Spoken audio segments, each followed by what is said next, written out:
बिस्मिल्लाहिर्रहमानिर्रहीम। अस्सलाम वालेकुम दोस्तों, मैं हूं होम्योपैथिक डॉक्टर राना अता। कैसे हैं आप? उम्मीद करता हूं आप ठीक ठाक होंगे। आज की वीडियो में हम एक आम लेकिन ख़वातीन के लिए बहुत ही अहम मसले पर बात करने के लिए जा रहा हूं, जिसे तिब में लकोरिया कहा जाता है। आम ज़बान में इसे सफ़ेद पानी या इंतहाम नहानी से सफ़ेद रतूबत का अखराज भी कहा जाता है। ये मसला लाखों ख़वातीन को मुतासर करता है और अगर वक्त पर इसका इलाज ना किया जाए तो ये काफ़ी बीमारियों की जड़ बन सकता है। लकोरिया क्या है? लकोरिया दरअसल ख़वातीन की जिस्म से यानी इंतहाम नहानी से एक सफ़ेद रतूबत की या पीले रंग की रतूबत ख़ारिज होने को कहा जाता है। ये बाज़ औक़ात बिल्कुल नॉर्मल भी होती है, क्योंकि जिस्म अपने अंदरूनी हिस्सों को साफ़ रखता है, लेकिन जब ये अखराज बहुत ज़्यादा हो जाए, बदबू के साथ हो या जिस्मानी कमज़ोरी पैदा करे तो ये बीमारी की अलामत बन जाती है। लकोरिया की वजूहात। लकोरिया की कई वजूहात की वजह से हो सकता है, जैसे हार्मोन्स की बेतरतीबी, खून की कमी यानी अनीमिया, रहम या इंतहाम नहानी में इन्फेक्शन, बचपन या जवानी में सफाई का ख्याल ना रखना, ज़हनी दबाव और टेंशन, गैर मतवाज़न ग़िज़ा, ज़्यादा मिर्च मसाले या फ़ास्ट फूड खाना, कोल्ड ड्रिंक वगैरह, ज़्यादा जिस्मानी कमज़ोरी या बीमारी के बाद। लकोरिया की अलामात। इसकी आम अलामात ये होती हैं: सफ़ेद या पीले रंग का पानी आना, कमर दर्द और पेट के निचले हिस्से में दर्द, जिस्मानी कमज़ोरी और नकाहत, भूख ना लगना, चिड़चिड़ापन और ज़हनी दबाव, कभी कभी बदबूदार रतूबत का भी अखराज होता है। लकोरिया के नुकसानात। अगर इसका इलाज ना किया जाए तो ये मसला बढ़ सकता है और शदीद कमज़ोरी, खून की कमी, जिनसी कमज़ोरी, हमल ठहरने में मुश्किलात और बार बार इन्फेक्शन होने का ख़तरा बढ़ा देता है। लकोरिया का होम्योपैथिक में इलाज बहुत कामयाबी से किया जा रहा है, तो इसके लिए आपको परेशान नहीं होना चाहिए। ये कुछ मेडिसिन है जो आपको अपनी अलामात के मुताबिक इस्तेमाल करनी है। नंबर 1, सीपिया।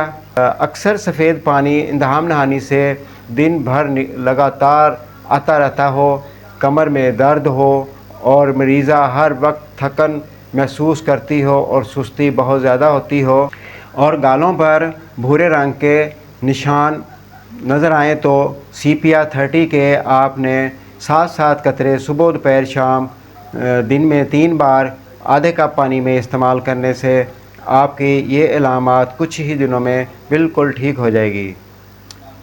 नंबर 2, कलकेरिया कारब।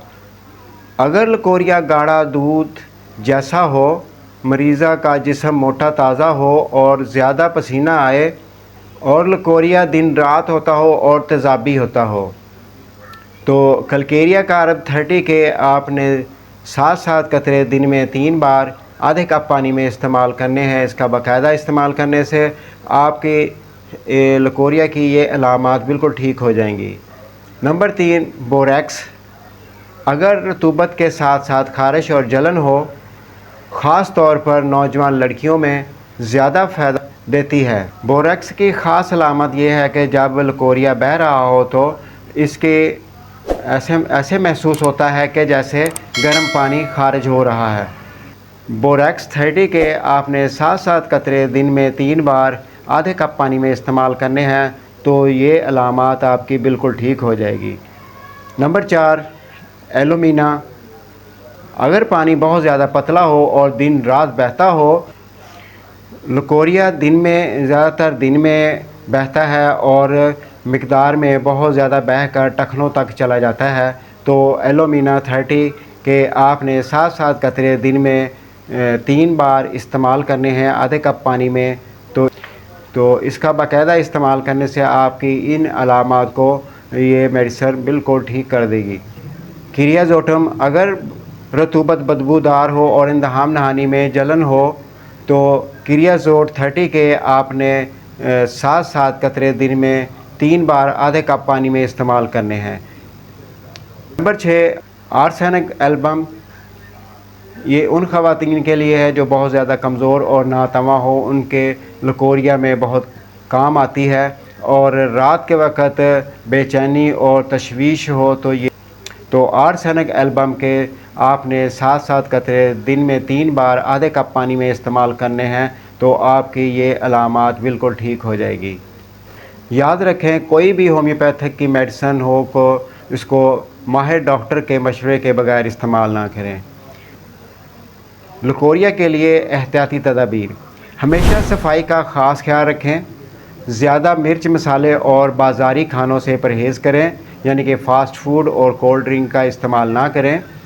پانی زیادہ پئیں، متوازن غذا سبزیاں اور پھل استعمال کریں، کاٹن کے کپڑے پہنیں، ٹینشن اور پریشانی کو کم کریں۔ اگر آپ کو یہ مسئلہ درپیش ہے تو گھبرانے کی ضرورت نہیں، بلکہ احتیاط اور صحیح علاج کے ذریعے یہ مکمل طور پر ٹھیک ہو سکتا ہے۔ اگر یہ میری ویڈیو آپ کو پسند آئی ہو، اس کو لائک، شیئر اور سبسکرائب ضرور کریں تاکہ مزید اس طرح کی انفارمیٹیو ویڈیو لاتا رہوں، اور کمنٹ میں ضرور بتائیے گا کہ اگلی ویڈیو کون سے مرض پر میں بناؤں۔ تو اپنا بہت زیادہ خیال رکھیے گا۔ اللہ حافظ۔